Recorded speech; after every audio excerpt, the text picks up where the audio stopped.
jangan-jangan aku bisa merusak pelantikan orang se-Indonesia Raya ini nih gara-gara aku datangnya telat gitu kan. Teman-teman di tenaga kesehatan yang malah sebenarnya kaget gitu. Sangat berbeda ya, karena ketika sudah menjadi anggota itu ya otomatis wajib lapor ke KPK.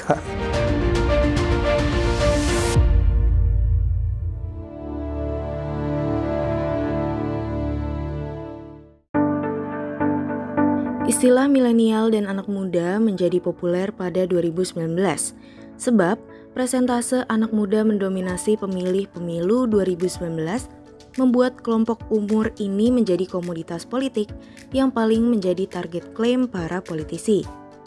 Sejak itu, mereka berhasil mendobrak mitos tentang generasi muda yang dianggap apatis terhadap politik. Justru, antusiasme milenial kini menggelitik. Kemudian muncul nama-nama baru di dunia politik. Mereka duduk mewakili rakyat maupun daerah, baik di Dewan Perwakilan Rakyat (DPR) maupun di Dewan Perwakilan Daerah (DPD). Bukan saja artis, deretan nama yang seketika dikenal luas setelah duduk di bangku panas gedung parlemen, rata-rata konon terpilih karena paras muda, menarik, baik wanita maupun pria. Pada Agustus 2019 lalu, Komisi Pemilihan Umum (KPU RI) telah menetapkan calon legislatif DPR maupun DPD terpilih untuk periode 2019 sampai 2024 berdasarkan rapat pleno terbuka. Dari hasil penetapan tersebut, tercatat bahwa dari 136 anggota terpilih, terdapat 10 anggota yang tercatat sebagai senator termuda. Mereka yang terpilih tersebar di 34 daerah pemilihan. Kita kenalan yuk dengan beberapa dari mereka. Pertama ada Gialika Maharani. Wanita kelahiran 20 September 1997 ini mewakili aspirasi rakyat Sumatera Selatan.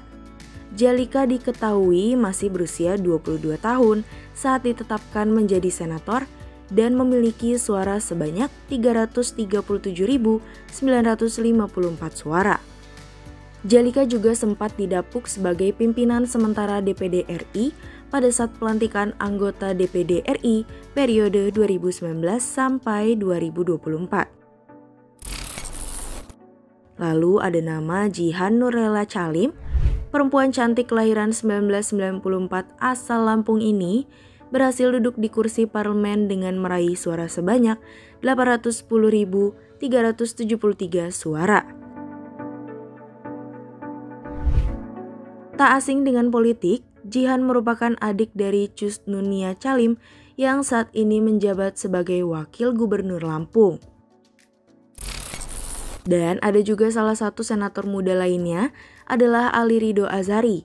Pemuda kelahiran 1989 ini berhasil mendapat 349.450 suara dari daerah pemilihan Banten.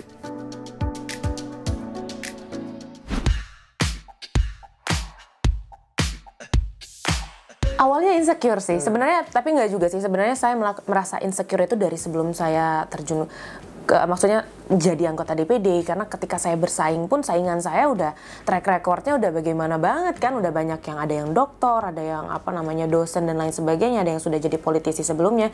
Jadi mungkin saya sudah bisa beradaptasi lah dengan kondisi-kondisi seperti ini, dan ketika masuk alhamdulillahnya saya merasa teman-teman di komite, di alat kelengkapan saya itu mengayomi dan menerima saya dengan baik. Cerita lucunya juga nih Mas, waktu pelantikan itu saya kan kejebak macet tuh, jadi memang nggak ikut rombongan pada saat ke kantor, pada saat ke gedung kura-kura untuk sidang paripurna pertama. Saya itu kan disediakan mobil sendiri lah, mobil RI 7 pada saat itu, RI 7 sementara lah jatuhnya gitu kan, disediakan mobil pribadi dan berangkat duluan biar bisa prepare atau gladi-gladi sedikit gitu kan. Ternyata pas jalan ke sana karena patwalnya itu ngatur untuk rombongan yang bus lain gitu. Jadi saya pergi sendiri tanpa ada patwal gitu. ternyata kejebak macet dong, kejebak macet, dan ternyata teman-teman rombongan yang lain duluan udah sampai. Saya pikir wah udah nggak bisa nih kalau saya nunggu macet, saya nggak bisa pimpin sidang. Dan saya turun dari mobil waktu itu, pesan Gojek, dan akhirnya saya naik Gojek sampai di depan Hotel Mulia di belakang tuh masih tetap kejebak macet dan nggak bisa masuk. Akhirnya saya turun dari Gojek tuh jalan kaki dari gerbang belakang ke gedung Kura-Kura. Nah itu pengalaman yang aku nggak akan pernah lupa seumur hidup sih. Jadi nervousnya itu bukan ketika wah aku mau memimpin sidang nih, tapi nervousnya itu waktu lagi di ojek mikirin ampun aku bisa jangan-jangan aku bisa merusak pelantikan orang se-Indonesia Raya ini nih gara-gara aku datangnya telat gitu kan. Ya ada suka dukanya lah. Itulah yang saya lewati. Kadang ada tanggapan miring dari konstituen, dari tanggapan-tanggapan kita terhadap isu-isu yang berkembang gitu. Terus jadi sorotan publik yang kadang memang agak sangat mengganggu, apalagi dari mungkin disentil tentang hal-hal yang bersifat privacy, pribadi gitu kan, ya udah nggak bisa kita tutupin banget gitu kan. Saya rasa sih sukanya sih lebih banyak sih ketika kita bisa berbuat lebih untuk teman-teman di dapil, terus juga ketika kita bisa dapat ilmu yang banyak dari rekan-rekan.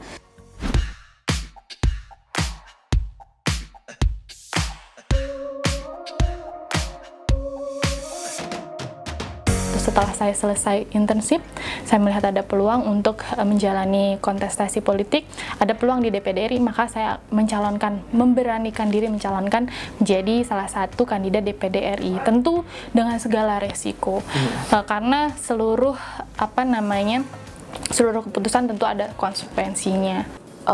Nggak sengaja juga ya, karena memang dari kecil tidak pernah terlintas bercita-cita untuk jadi politisi.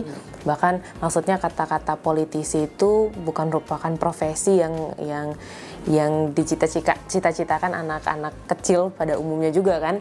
Jadi memang setelah kuliah, kebetulan kemarin ngambil TKA, judul TKA-nya tentang organisasi Karang Taruna, organisasi kepemudaan. Pulang ke Palembang untuk meneliti organisasi tersebut. Dengan begitu saya langsung aktif dalam kegiatan organisasi tersebut. Jadi memang kemarin intensitas saya untuk bertemu masyarakat dan aktif dalam kegiatan organisasi itu sangat tinggi.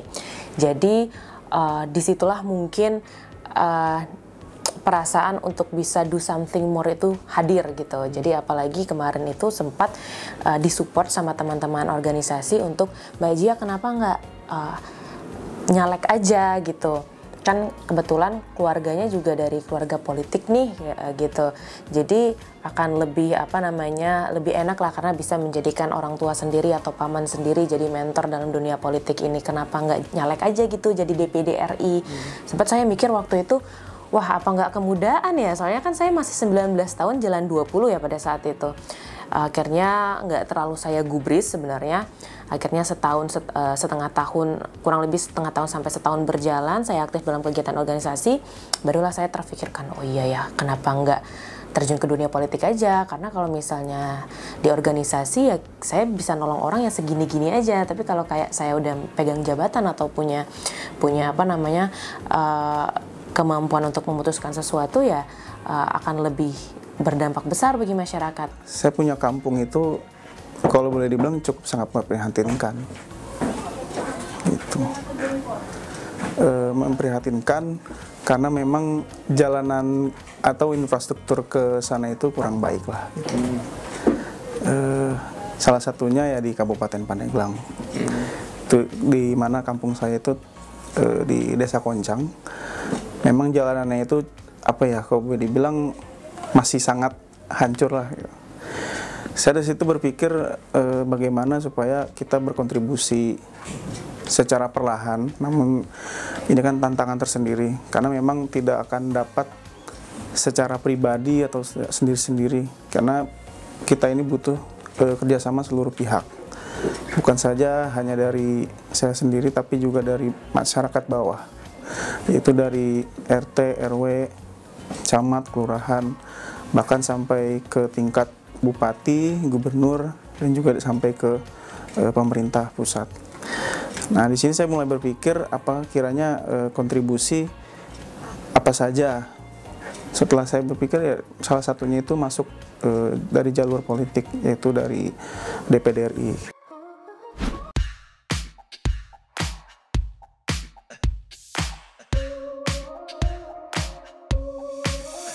Respon keluarga sih sangat mendukung, karena kita juga sedikit banyak kita terpapar oleh politik, dan mungkin ya itu tadi teman-teman di tenaga kesehatan yang malah sebenarnya kaget gitu. Yang saya ingat cuman kayak yakin gitu aja sih sebenarnya, karena itu kan pertama kali itu saya menyampaikannya juga tidak dalam kondisi keadaan serius gitu. Nggak salah waktu itu lagi makan-makan, ngobrol-ngobrol, santai-santai, terus saya bilang banyak yang ini nih yang nyuruh aku nyalon nih teman-teman dari organisasi, kira-kira gimana ya gitu, aku bilang gitu.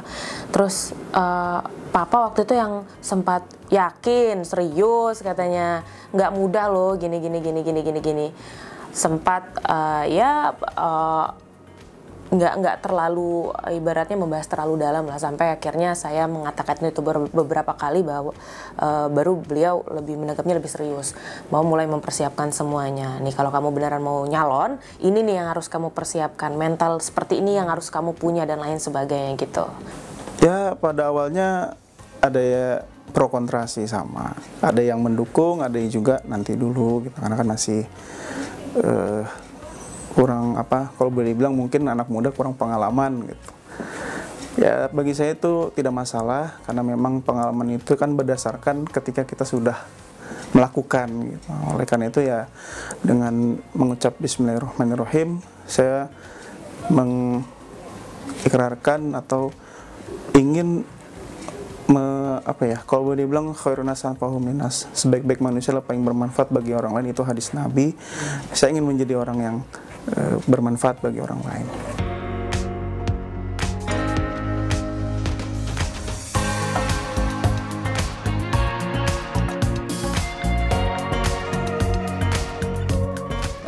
Orang-orang muda ingin juga terlibat dalam keputusan-keputusan penting di bangsa ini. Saya lihat ini adalah potensi untuk bisa maju menjadi senator yang cukup mumpuni. Anda berada dalam usia muda, pasti lebih energik dan terengginas dalam membela kepentingan daerah.